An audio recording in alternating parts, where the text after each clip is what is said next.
এয়া আজি আপোনালোকক মোৰ ফাৰ্মখন দেখাম বুলি ভাবিছোঁ, সৰু সুৰা কুকুৰাৰ হাঁহৰ। এয়া দেখিবলৈ পাইছে, দানা দি দিছোঁ মই। কুকুৰাখিনিয়ে খাই আছে, এই কুকুৰাখিনিয়ে খাইছে, দানা দিছোঁ মই। এই হাঁহো আছে, হাঁহ এইখিনি পোৱালি হৈ আছে। হাঁহ ডাঙৰ হাঁহো আছে। কুকুৰাখিনি আৰু সেইখিনিতকৈ অলপমান সৰু হাঁহ।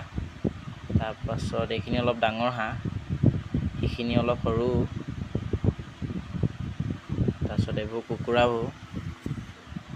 কুকুৰাবোৰ এইবোৰ 1 কেজি, 1.5 কেজি, আধা কেজি। তাৰপাছত এইখিনি হাঁহখিনি, এইখিনি অলপমান সৰু হাঁহখিনি, এইখিনি তাতোতকৈ সৰুখিনি। তাৰপাছত এইখিনিহে ডাঙৰ, আৰু এইখিনিহে 10-12 দিনৰ পিছত বিকিম।